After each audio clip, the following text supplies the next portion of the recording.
today in the warehouse, I thought we'd have a little chat.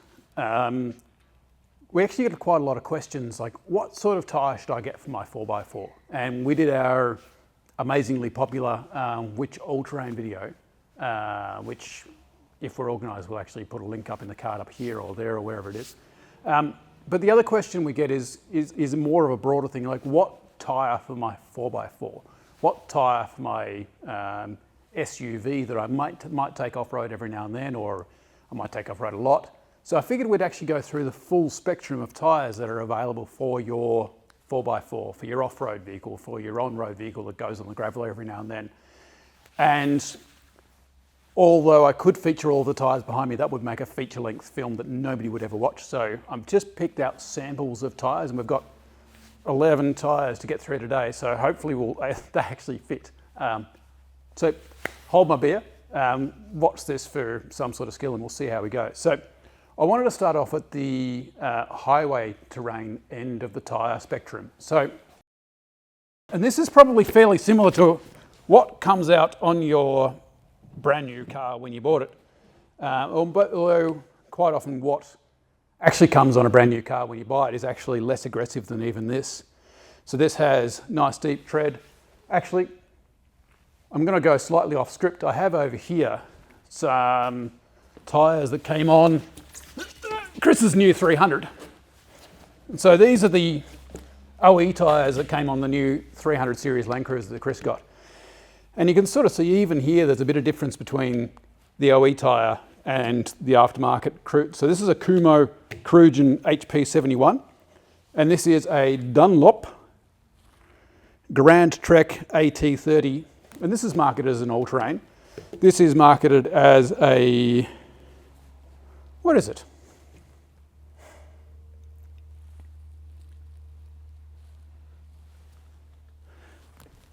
I think this is really classified as a highway terrain.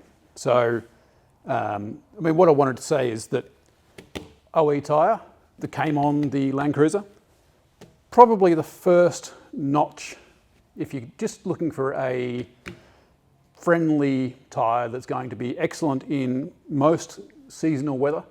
You know, it's got good circumferential grooves going around the tyre. It's got lots of sipes in it, which means it's going to have good grip in the wet. So this would be a good tyre for those that are not necessarily going to be seeing much off-road at all. I might put this one away because it wasn't really part of the script, so whatever. That can go up there. So yeah, we're starting off at the highway terrain end of the spectrum. Good, comfortable tyre. It's probably going to be quieter than a lot of the rest of the ones that we're looking at today. Next one is a personal favourite of mine because it's just kind of cool and I like the idea behind it. So this is the Michelin Latitude Cross. And so this has slightly deeper tread depth than the HP71. And we'll actually get into that later on. So we'll get into tread depths and weights later on because something I want to talk about is associated with that. So this is the Latitude Cross from Michelin. And I really like the Dr. Jekyll and Mr. Hyde type tread pattern that this thing's got, because it sort of demonstrates that it's good for on-road, relatively quiet tyre, but also a little bit of all-terrain-y sort of stuff. So we're starting to get into that all-terrain end of the market.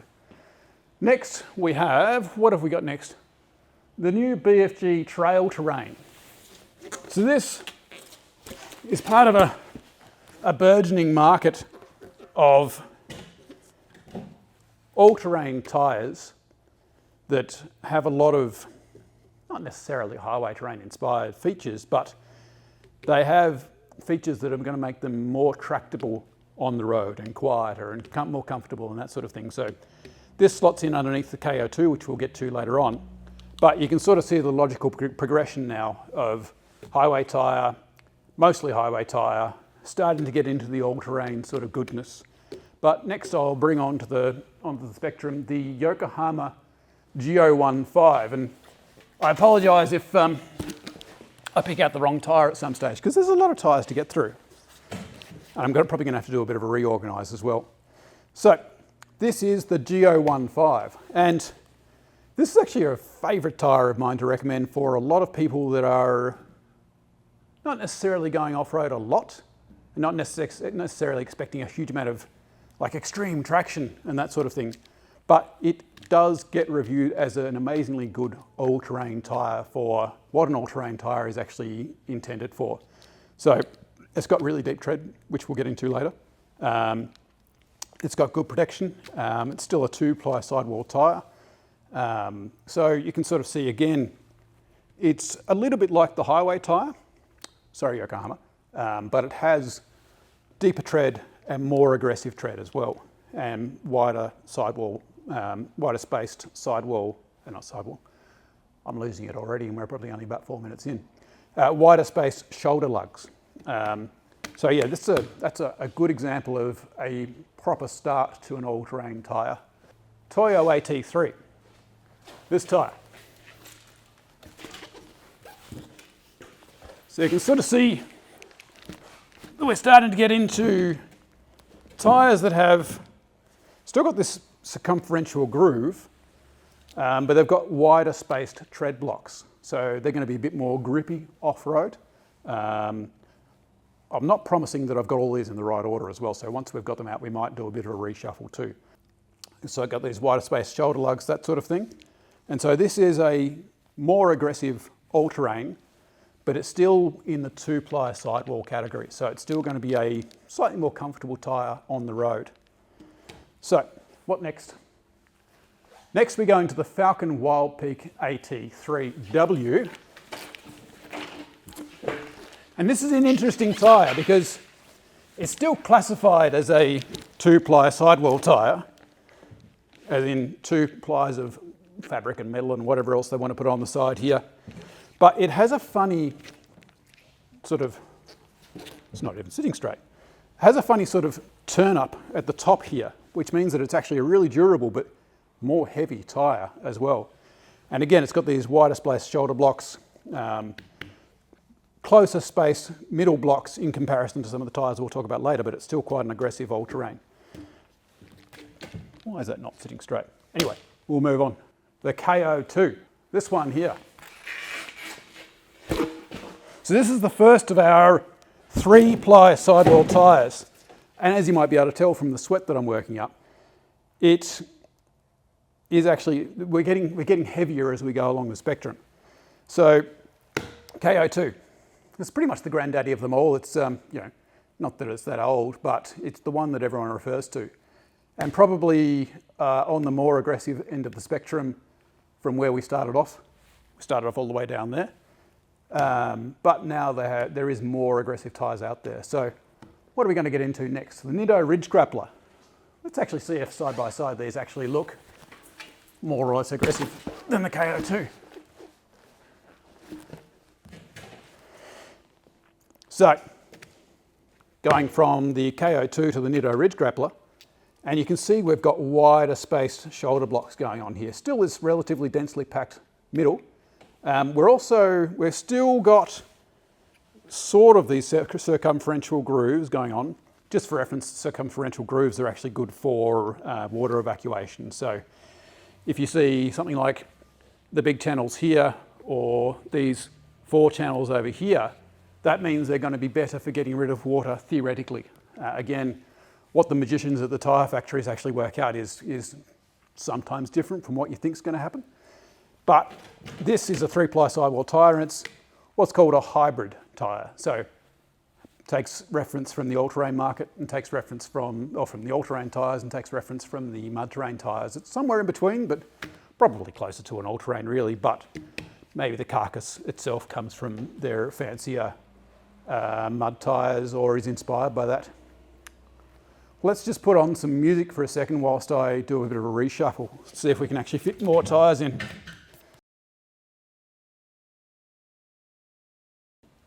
Doing okay. We're there.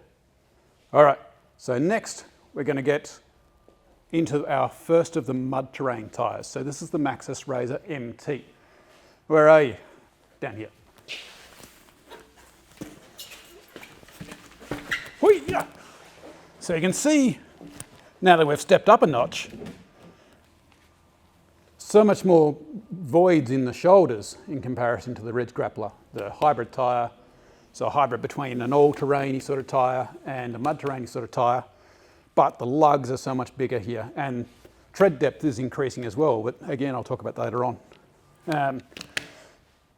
Second last tyre, the Kumho MT71. Getting a bit of a puff up. So, I like this tyre because it's such an extreme mud tyre, but it's still reasonable enough on the road. So Chris actually reviewed this on his 300 series. Did you review it on the 300 series? I'm losing it, I can't remember. Anyway, no, he did review it, I think. Anyway, we'll hopefully flash up a card. Yeah, I think we've done it. Yes, no, we did do it. Yes, no, he definitely did it, and he was stoked with it. So, again, it could have been a noisier tyre looking at the tread pattern and that sort of thing. And it will be noisier than that end of the spectrum, but it's still not as crazy as the next tyre, which we'll grab. Let me grab the Nitto Mud Grappler. Rah! This is quite a big tyre. Let's see how we go. That's quite heavy. Bit of a reorganisation. I think we should have taken bets to start off with as to whether this was going to fit. Right. How are we looking? We looking okay still? Good? Awesome. Let me just, oh, sorry. Getting a bit warm. So, that's all of the physical labour done, and we've built up a range of tyres that could fit your 4x4. So we've got from highway tyres all the way down to, I think you would agree, quite extreme mud terrain tyres. And so, just for reference, I've just had to take a bit of a breather and a drink of water because, you know, there's a number of kilos of tyres here. So, you know, it's what I do for you guys. Anyway, so, highway terrain. You know, I don't think I'll go back through them all, but you can see the progression here of tyres that are available for your car. And it comes down to your driving style and what you're going to do. A lot of people probably start their consideration set maybe here with the trail terrain type tyre, and then they probably end up, these days, you don't necessarily need a mud tyre for a lot of the stuff that you can achieve with things like the hybrid tyres and the aggressive all-terrains, like, you know, two-ply sort of tyres, and also the more aggressive two-ply tyres like the Falken and the Toyo, and a whole bunch of other ones that I've got behind me here that I just couldn't feature today. So you're sort of considering these tyres as part of your set. But a lot of people get distracted by how sexy the mud tyres are, but remember that the mud tyres are going to definitely be noisier. They're definitely going to be less comfortable.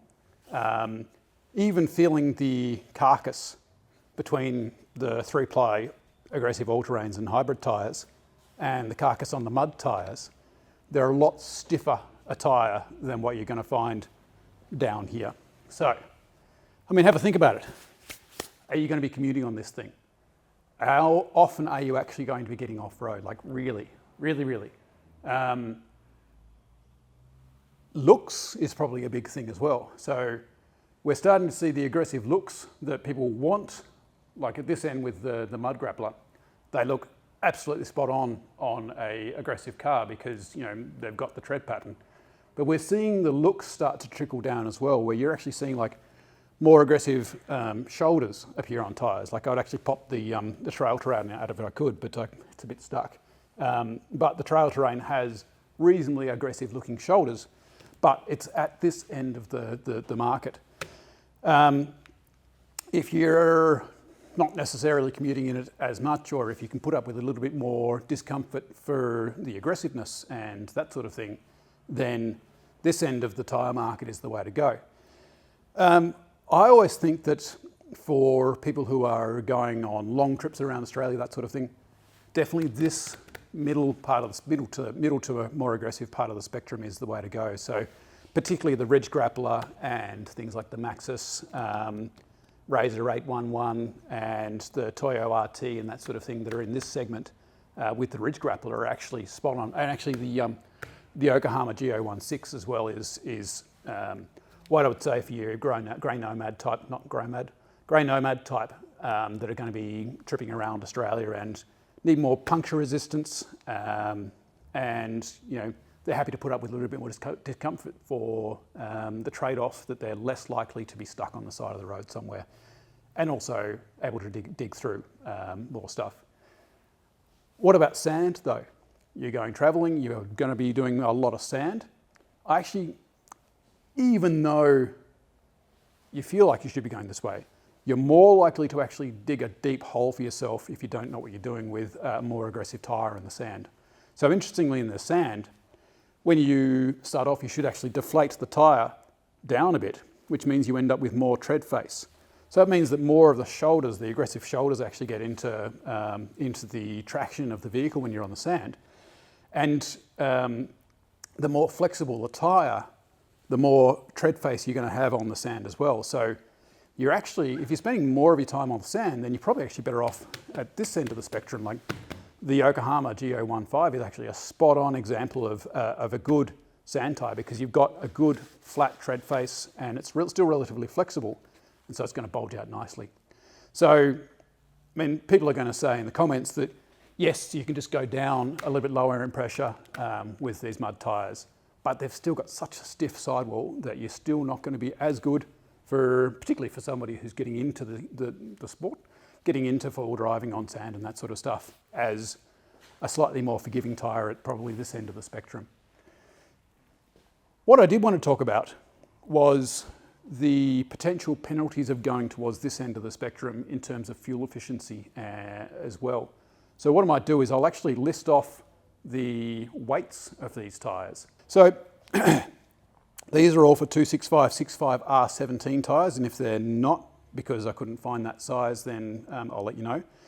Up until about here, we're going to be talking P metric, so that's passenger build tyres.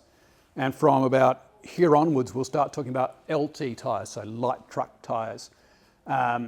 P tyres are good because they're more comfortable. They carry a similar tread pattern to their LT equivalent. So like these three tyres here, for example, have both P metric and LT equivalents, but there is differences between them. So the P is a lighter build. It's not going to have as many belts, steel belts, or there's not as many plies on the tread face, but it is going to be lighter. So maybe I'll read off the weights as well. So the Kumho Krugen HP71 has 8 mil of tread depth and comes in at 15.67 kilos.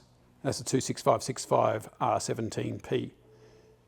Stepping it up a notch, the Latitude Cross, the Michelin Latitude Cross, has 9.1 mil of tread and weighs 16.47 kilos. So we're at an extra 800 grams and 1.1 mil of tread.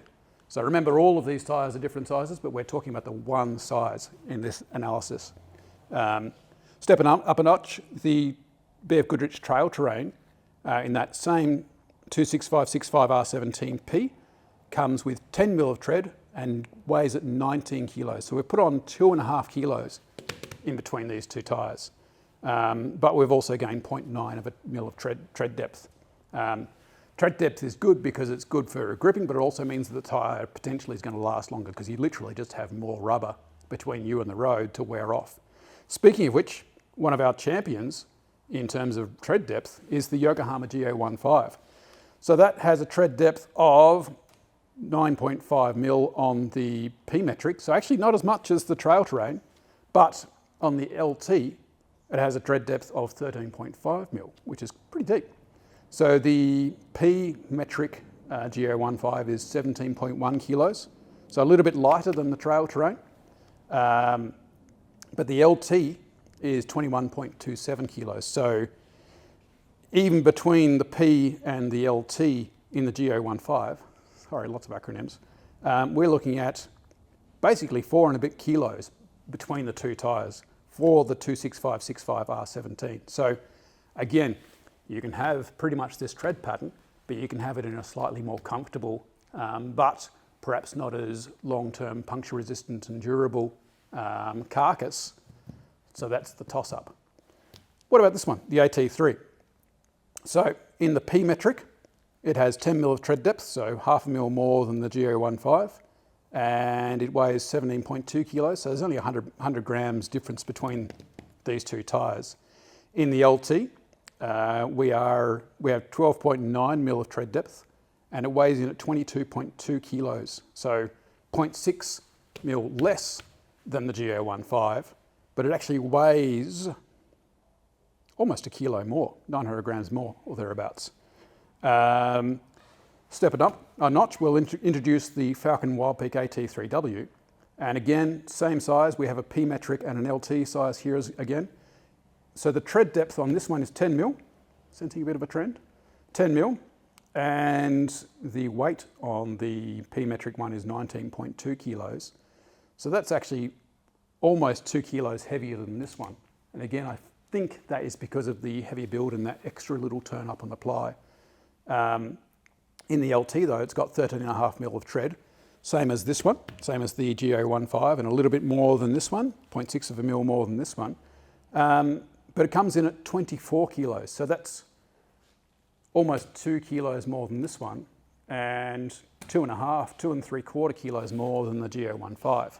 So as we come up the spectrum, we're increasing in tread depth and durability and all that sort of stuff, but we're also increasing in weight. And something I just realised is that the 3-ply sidewall BFGoodrich K02 is actually lighter than the theoretically 2-ply / 2.5-ply / turn up or whatever it is going on with the Falken AT3W, which is 24 kilos versus 22 kilos. So it's interesting to see once we've got them all lined up that there is some variability in here as well. And, you know, this is 3-ply and really does have more aggressive tread. Like it's got more voids throughout the whole tread pattern, the tread face anyway, than the AT3W. But, you know, they're quite similar really in their intent. Let's keep on going up the scale. So we're onto the Ridge Grappler, which again, it's a 3-ply tyre. It's what they officially call a hybrid tyre. It's got this aggressive shoulders, that sort of stuff. And that is 13 mil tread depth. So we've gone up a mil over the K02, which was 12 mil, and 24.8 kilos. So that's 2.8 kilos more than the K02 and 0.8 of a kilo more than the AT3W. So again, more weight, more durable, more tread, but fuel economy is going to be the thing to talk about in a minute. We'll go up to the first official mud terrain tyre, and we're going up to 25.8 kilos, but 15.8 mil of tread. So we've actually gone up 2.8 mil of tread in the MT versus the hybrid tyre. But keep in mind that once we get into the mud tyres, particularly at this end of the spectrum, more tread does not necessarily mean more longer lasting, because they can, because of the compound, softer compound, tear themselves apart more quickly and also become hideously noisy more quickly as well. Not necessarily saying these ones, but just the general mud tyre category. So more tread, more long lasting, maybe. Maybe not. We'll see how we go. And again, that's where the reviews that you guys leave for us on tyrereview.com.au lets us know how long the tyre has lasted for you and your specific setup, and more long-term information which we can't get into necessarily here, even with our long-term tests. So please make sure you leave reviews when you're finished with your tyres or when you're halfway through or whatever. I'm really interested, and I generally read most of them as well. So we'll step up a notch again in aggressiveness from the MT772 Razr Maxxis tyre to the Kumho MT71. And so we're going from 25.8 kilos up to 27 kilos. And again, this is on we've moved up slightly. We're on 2670 17s now. That changed from here. So there's less 265/65 17s in this end of the spectrum, where we've had to move up to 265/70 17, which is pretty close, but It's a little bit bigger, so hence there will be some slight weight changes as well. So we'll make sure that that's in the graph downstairs because I didn't mention it. Yeah, so we're up to 265/70/17. We have 15 mil of tread depth on this one versus the 15.8, so slightly less tread depth. We're up to 27 kilos though, which is 1.2 kilos more than the Razr. And we do actually have significantly wider shoulder blocks here as well. And even these boomerangs through the middle are quite widely spaced, although maybe similar to these tread blocks in the middle of the Razr. All right, let's move up to a pretty crazy tyre. It's the Nitto Mud Grappler. And I threw this one in because it sort of acknowledges one of the more aggressive on-road tyres, but you've got to be pretty crazy to run these on the road on a regular basis because they will be noisy and they will tear themselves apart eventually if you do run them on the road regularly as a commuter. But interestingly, so they don't make a 265/70/17, same as these more aggressive ones over here, but they do, the smallest size or the most approximate size they make is a 33 by 12.5 by 17 LT. The tread depth on that is 16.6 mil. So that's actually the most tread depth we've had so far, and it's 1.6 mil more than that. But it's 20% wider than the tyres we've been talking about, the 265/70/17, and 4.4% bigger. So I tried to make an adjusted, so the 33 by 12.5, although this is actually a 315, the 33 by 12.5 would be 32.8 kilos, but if we adjust that, make it a bit friendlier, make it similar to the 265/70/17, and that's 26.24 kilos adjusted, which is actually lighter than the Kumho. So interesting balance out between, you know, going more aggressive, actually not too dissimilar a weight, but again, it'd be interesting to compare these two long term in terms of how they go. So why are we talking about weight? We're talking about weight because that has a direct effect on your fuel economy. I will actually make a video more specifically about how tyres affect your fuel economy at some other stage. But as you choose tyres for your 4x4, particularly given the conditions we have at the moment where fuel is getting expensive, as you work your way up the aggressiveness spectrum, you actually have quite a difference in weight, which will definitely impact your fuel economy. Even going between, say, tyres like this up to tyres in this sort of spectrum, probably more this sort of spectrum, I actually noticed between sort of 1 to 2 litres per 100 k's difference on my 2 litre Ranger. Even this one I noticed affected my fuel economy coming from a lighter all terrain prior to that in the long-term test. So you will see significant differences. And that's probably why when you buy your Ranger or your Colorado, actually, sorry, you don't buy Colorados anymore. When you buy your new car, it has these really good fuel efficiency figures, but then you increase the size of the tyre because you want to go from 31-ish to 33-ish inch tyres. And you also increase the aggressiveness. And that means that you've got 3 different things that are actually meaning you're going to use more fuel. So weight is a key thing.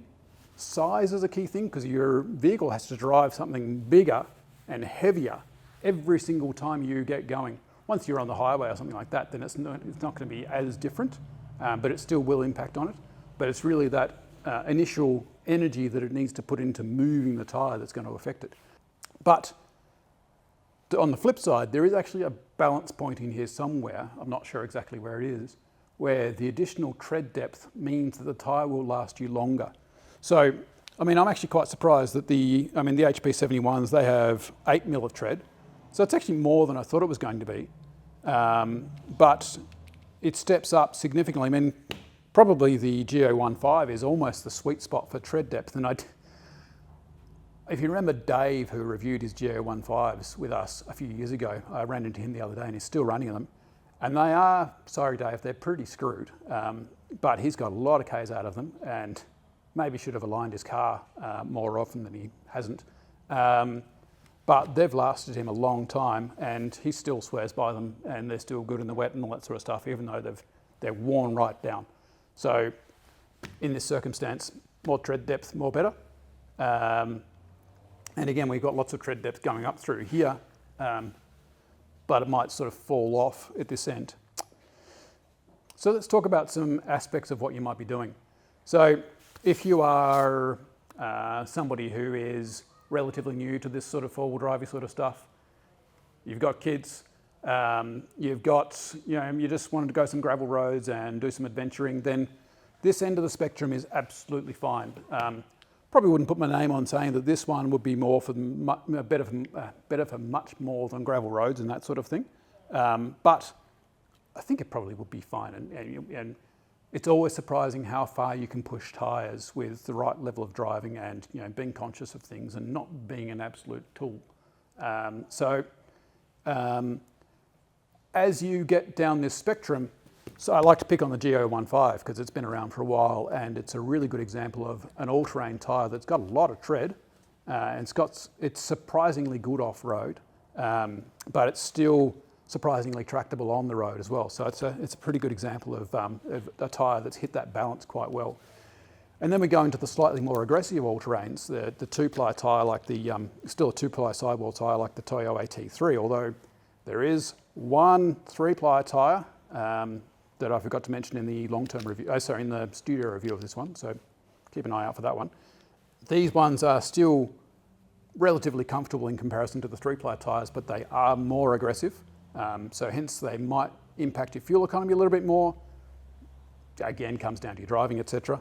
But there is different aspects, and also keep in mind that up to about here, you can get them in P metric as well as LT starting from here. So there's a big jump in the difference as well. So literally for sand, if I was going to choose a tyre for sand, I'd probably go the G015 in a P metric. If I was going to be just doing sand, if I live near some sand dunes and that's all I did, I went down and launched my boat every day. Sounds amazing, doesn't it?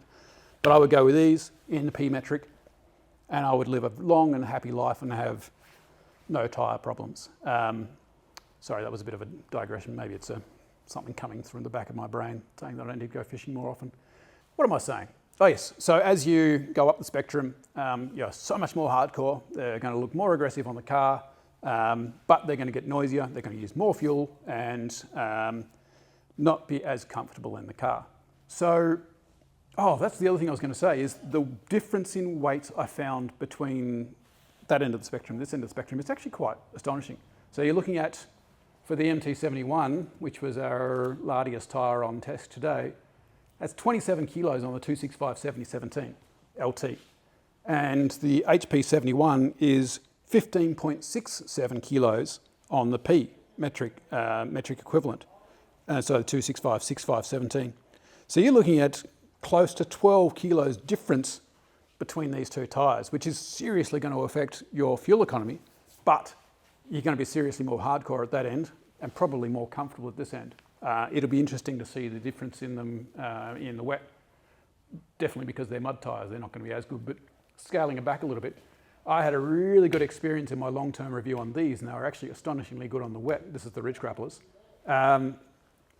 But they've got less siping and probably different compound and less, different technology to these. And so I'd be interested to actually do a side-by-side test between these and those, which I could rip through roundabouts at pretty fast speeds without having to think about it too much. So I'll try and finish up. More weight, more aggressive. Less weight, more comfortable, maybe. Somebody's shouting outside, so welcome to the show, everyone. Somewhere in here there is a good balance, but it comes down to the sort of driving you're going to be doing, the sort of car you've got. Maybe more on the SUV side, you'll be this way. Maybe on the hardcore dual cab 4x4 side or the Land Cruisers or whatever, you'll be heading this direction. Aren't we lucky that we live in a world in which we have so many options? Like, I've only grabbed a few tyres off the rack today, and there's a whole bunch more on there that really could be down here. And I'm always surprised how long I can talk about this sort of stuff for. It's, we're lucky we've got options. So let me know in the comments what tyre you've chosen, how good it is. Make sure you leave that review on Tyre Review as well. Again, it comes down to personal preference. and it's whatever works for you. And also, you're lucky that you get to change tyres every 3 years or so you can actually try a few different types. I've run out of gas, so thank you very much for joining me on my long rant. I think there was a point in there. Let me know if you found that point, because I'd be happy to actually have it told to me what the point was. But hopefully that was enjoyable. Thanks very much.